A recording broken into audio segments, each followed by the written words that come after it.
സുഹൃത്തുക്കളെ, സഹപ്രവർത്തകരെ, ഇന്ന് ഒരു വീഡിയോയുമായി വന്നിട്ടുള്ളത് പ്രധാനമായിട്ടും ഗ്യാപ്പുള്ള നഴ്സുമാരുടെ അവസ്ഥയെക്കുറിച്ച് വിശദീകരിക്കാനും അതിന് ചില സൊല്യൂഷൻസ് നിർദ്ദേശിക്കുന്നതിനുമാണ്. കഴിഞ്ഞ കുറച്ചു കാലമായിട്ട് യഥാർത്ഥത്തിൽ ഷൈനിയുടെ മരണത്തെ തുടർന്നാണ് യഥാർത്ഥത്തിൽ ഗ്യാപ്പുള്ള നഴ്സുമാർക്ക് അവർക്ക് ഒരു മികച്ച തൊഴിൽ കണ്ടെത്താനുള്ള ശ്രമങ്ങൾ UN ആരംഭിച്ചത്. ആദ്യഘട്ടത്തിൽ തന്നെ ഗോവയിലെ മണിപ്പാൽ ആശുപത്രിയിൽ 15ഓളം വേക്കൻസികൾ സംബന്ധിച്ച് നമ്മൾ ആളുകൾ എടുക്കുന്നുണ്ടായി.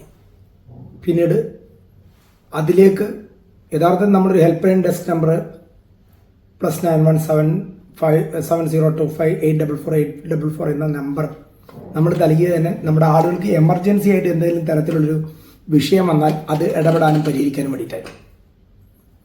പക്ഷേ വലിയ റെസ്പോൺസ്, ഏകദേശം 1000കണക്കിന് 2000കണക്കിന് മെസ്സേജുകളാണ് അതിലേക്ക് വന്നത്. യഥാർത്ഥത്തിൽ പലർക്കും മറുപടി കൊടുക്കാൻ പോലും പറ്റാൻ സാധിക്കാത്ത വിധത്തിൽ മെസ്സേജുകൾ കൊണ്ട് ആ വാട്സപ്പ് നിറഞ്ഞു. മെജോറിറ്റി ആളുടെയും പ്രശ്നം ഗ്യാപ്പായിരുന്നു. വനിതകളെ സംബന്ധിച്ച് അല്ലെങ്കിൽ സ്ത്രീകളെ സംബന്ധിച്ചുള്ള പ്രധാനപ്പെട്ട പ്രശ്നം അവർ എപ്പോഴെങ്കിലും ലൈഫിൽ ഒരു ഗ്യാപ്പ് എടുത്തിട്ടുണ്ടാവും എന്നുള്ളതാണ്. ഗ്യാപ്പ് എടുത്ത നഴ്സുമാർ തൊഴിലെടുക്കാൻ അവർക്ക് തൊഴിൽ നൽകാൻ വിസമ്മതിക്കുകയോ അല്ലെങ്കിൽ അവരുടെ സൗജന്യ സേവനത്തിന് പ്രേരിപ്പിക്കുകയോ ചെയ്യുന്ന ഒരു നിലപാട് കേരളത്തിലെ ബഹുഭൂരിപക്ഷം മാനേജ്മെന്റ് ചെയ്തു വരുന്നുണ്ട്. യഥാർത്ഥ നഴ്സുമാർക്ക് മാത്രമാണ് എന്താണ് ഈ ഗ്യാപ്പിന്റെ പ്രശ്നം എന്നുള്ളത് നമുക്ക് ചിന്തിക്കാം.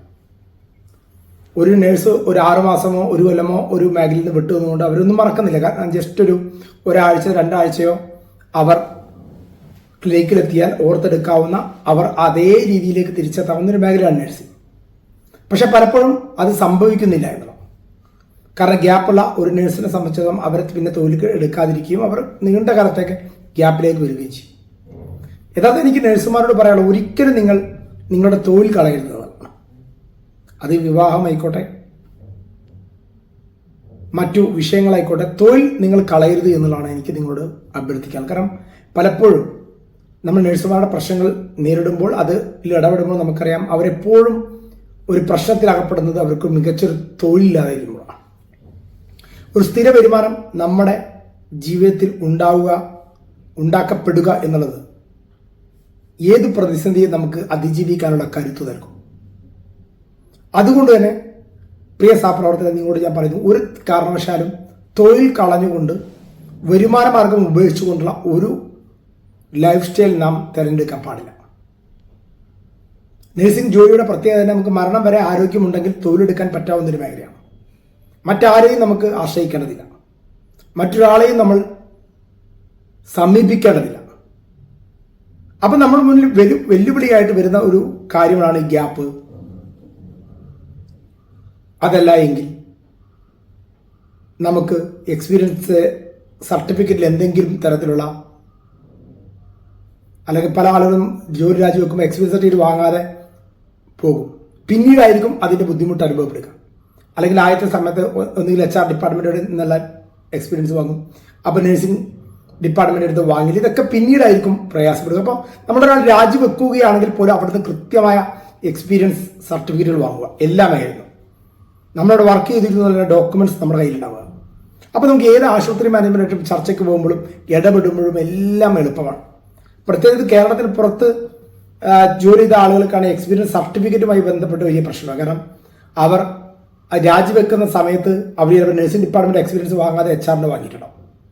അപ്പോൾ ചില പുറത്തേക്കുള്ള സ്ഥാപനങ്ങൾ പറയും അതുപോരാ, ഞങ്ങൾക്ക് നഴ്സിംഗ് ഡിപ്പാർട്ട്മെന്റ് എക്സ്പീരിയൻസ് സർട്ടിഫിക്കറ്റ് വേണമെന്ന് പറയുമ്പോൾ അവർ ആശുപത്രിയെ ബന്ധപ്പെടുമ്പോൾ അവർ ആ എക്സ്പീരിയൻസ് പോരാ എന്നുള്ള നിലപാടെടുക്കും. അല്ലെങ്കിൽ അവിടെയുള്ള ആശുപത്രിയെ ബന്ധപ്പെടുമ്പോൾ അവർ പറയും നഴ്സിംഗ് എക്സ്പീരിയൻസ് നിങ്ങൾ അന്ന് മേടിക്കാത്തതുകൊണ്ട് ഇപ്പോൾ ആ ഡിപ്പാർട്ട്മെന്റിലെ ആളുകളില്ല, ഞങ്ങൾക്ക് അറിയില്ല എന്ന് പറയും. അതുകൊണ്ട് തന്നെ നിങ്ങൾ എല്ലാ തരത്തിലുള്ള ഡോക്യുമെന്റ്സ് എല്ലാ തവണയും നമ്മുടെ കൈകളുണ്ടാവണം. അങ്ങനെ വന്ന് നമ്മളെ ചൂഷണം ചെയ്യാനോ നമുക്ക് തൊഴിൽ നിഷേധിക്കാനോ ഒരാൾക്കും സാധിക്കുകയില്ല എന്നുള്ള കാര്യം നാം എല്ലാവരും തിരിച്ചറിയുക. നഴ്സിംഗ് ഏറ്റവും മാത്രമായ ഒരു പ്രൊഫഷനാണ്. നമുക്ക് കരുത്തുള്ളിടത്തോളം, ആരോഗ്യമുള്ളിടത്തോളം നമ്മളെയും നമ്മുടെ കുടുംബത്തെയും പോറ്റാനും അല്ലെങ്കിൽ ജീവിതം മുന്നോട്ട് നയിക്കാനും പറ്റുന്ന ഇതിനേക്കാൾ മികച്ചൊരു പ്രൊഫഷൻ ഇന്ന് ലോകത്ത് തന്നെ ഇല്ല എന്ന് നമുക്ക് പറയാം. ഏറ്റവും അധികം ആളുകൾക്ക് തൊഴിൽ നൽകപ്പെടുന്നത് ഏറ്റവും വനിതകൾ തൊഴിലെടുക്കുന്ന ഒരു മേഖല. പക്ഷെ പലപ്പോഴും ചൂഷണം ചെയ്യപ്പെടും. അതുകൊണ്ട് ഈ ഗ്യാപ്പ് എന്ന് പറയുന്ന സംഗതിക്ക് അന്തിമം അല്ലെങ്കിൽ അതിന് അന്ത്യം കുറിക്കാൻ സംഘടന തീരുമാനിച്ചിട്ടുണ്ട്. അതിന്റെ ഭാഗമായിട്ടുകൂടെ നിങ്ങളെ ഇപ്പോൾ ഈ വീഡിയോയുടെ അഭിമുഖീകരിക്കുന്നു. നിങ്ങൾക്കൊരു മികച്ച തൊഴിൽ കിട്ടുന്നില്ല എന്നുണ്ടെങ്കിൽ, നിങ്ങളൊരു പ്രതിസന്ധി നേരിടുന്നുണ്ടോ എന്നുണ്ടെങ്കിൽ നിങ്ങൾ നമ്മളുമായി ബന്ധപ്പെടണം. അതുപോലെ തന്നെ നിങ്ങൾക്കൊരു കൗൺസിലിംഗ് ആവശ്യമാണ് എന്ന് വന്നാൽ ആ കൗൺസിലിംഗ് നിങ്ങൾക്ക് ആവശ്യമാണെങ്കിൽ ആ കൗൺസിലിംഗുള്ള സൗകര്യവും നിലവിൽ UNA ഒരുക്കിയിട്ടുണ്ട്. അത് മികച്ച നഴ്സുമാരായിട്ടുള്ള കൗൺസിലർമാരെയും അതുപോലെ തന്നെ മികച്ച സൈക്കോളജിസ്റ്റുകളെയും സൈക്കാട്രിസ്റ്റുകളെയും പിന്തുണ ഈ വിഷയത്തിൽ UNAക്ക് ലഭിച്ചിട്ടുണ്ട്. അടുത്ത ദിവസം തന്നെ നമ്മൾ വലിയ രീതിയിൽ ഒരു കൗൺസിലിംഗ് സെക്ഷൻ നമ്മൾ വയ്ക്കുന്നുണ്ട്. അപ്പോൾ ഞാൻ എൻ്റെ പ്രിയ സഹപ്രവർത്തകരോട് പറയുന്നത് രണ്ട് കാര്യമാണ്. ഒന്ന്, നിങ്ങൾ തൊഴിൽ ഉപേക്ഷിക്കാൻ തയ്യാറാവരുത്. ഏത് അവസ്ഥയിലായിക്കോട്ടെ നിങ്ങൾ നിങ്ങളുടെ തൊഴിൽ എടുക്കാനും നിങ്ങളുടെ ഒരു വരുമാന മാർഗം നിലനിർത്താനും നഴ്സിംഗ് പഠിച്ച എല്ലാവരും തയ്യാറാവണം. രണ്ടാമത് എനിക്ക് നിങ്ങളോട് പറയാം, നിങ്ങൾ ഒരു ആശുപത്രിയിൽ നിന്ന് ഇറങ്ങുമ്പോൾ അവിടുന്ന് എല്ലാവിധത്തിലുള്ള സർട്ടിഫിക്കറ്റുകളും നഴ്സിംഗ് റിലേറ്റഡ് എക്സ്പീരിയൻസ് സർട്ടിഫിക്കറ്റുകളും അതുപോലെ തന്നെ നമ്മുടെ HR ഡിപ്പാർട്ട്മെന്റിൽ നിന്നുള്ള സർട്ടിഫിക്കറ്റുകളും എല്ലാം വാങ്ങണം. അതുപോലെ തന്നെ വിദ്യാർത്ഥികളാണെങ്കിൽ കോളേജുകളിൽ നിന്ന് നിങ്ങൾ ട്രാൻസ്ക്രിപ്റ്റ് അടക്കമുള്ള സാധനങ്ങൾ വാങ്ങണം. ട്രാൻസ്ക്രിപ്റ്റ് ഒന്നും പണം സ്വീകരിക്കാൻ പാടില്ല എന്ന് നഴ്സിംഗ് കൗൺസിൽ ഉത്തരവിനുള്ളതാണ്. പല കോളേജുകളും അത് മറികടന്നുകൊണ്ട് ട്രാൻസ്ക്രിപ്റ്റ് അടക്കം പണം പോകുന്ന അത്തരം സ്ഥാപനങ്ങൾക്ക് നിങ്ങൾ പരാതി കൊടുക്കാൻ തയ്യാറാണ്. നഴ്സിംഗ് കൗൺസിൽ ശക്തമായ നിലപാടെടുക്കും അത്തരം സ്ഥാപനങ്ങൾക്കെതിരെ. ഇപ്പോൾ UNAയുടെ പാനൽ കൂടി ഈ നഴ്സിംഗ് കൗൺസിൽ വിജയിക്കപ്പെട്ടു കഴിഞ്ഞാൽ ഒരു തരത്തിലും നിങ്ങൾ ഭയപ്പെടേണ്ടതില്ല. നിങ്ങൾക്ക് വേണ്ടി കൃത്യമായി വാദിക്കാനും നിലപാടെടുക്കാനും സുശക്തമായ നിലപാട് സ്വീകരിക്കാനും സംഘടന ഉണ്ടാവും.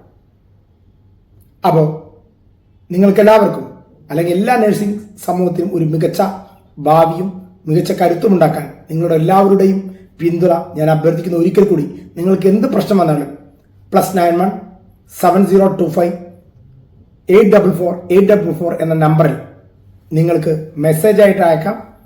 അത് കുറച്ച് താമസിച്ചായാലും നിങ്ങൾക്ക് അതിൽ റിപ്ലൈ കിട്ടും. ഇനി അതിനോടൊക്കെ വല്ല എമർജൻസി വരികയാണെങ്കിൽ നിങ്ങൾക്ക് ഞാനടക്കമുള്ള എൻ്റെ നമ്പർ +91 9526 444 എന്നുള്ളതാണ്. ആ നമ്പറിലേക്കും വാട്സാപ്പ് അയക്കാം. നിങ്ങൾക്ക് കൃത്യമായിട്ടുള്ള സഹായം സംഘടന ഭാഗത്തുനിന്ന് ഉണ്ടാകും. ഏതൊരു യൂണിറ്റ് നേതാക്കന്മാരെയും ജില്ലാ നേതാക്കന്മാരെയോ സംസ്ഥാന നേതാക്കന്മാരെയോ ബന്ധപ്പെട്ടാലും നിങ്ങൾക്ക് എല്ലാ തരത്തിലുള്ള സഹായം ഉണ്ടാകും. അതുകൊണ്ട് തന്നെ നമ്മുടെ മേഖലയിൽ ഒരു ആത്മഹത്യ പോലും ഇനി ഉണ്ടാകരുത്, ഒരു ഷൈനി പോലും ഇനി ജീവൻ വെടിയാൻ ഇടയാകരുത് എന്നുള്ളത് നാം ഉറപ്പുവരുത്തണമെന്ന് അഭ്യർത്ഥിച്ചുകൊണ്ട് ഈ വീഡിയോ വിരാമാവുന്നു. എല്ലാവർക്കും അഭിവാദ്യം.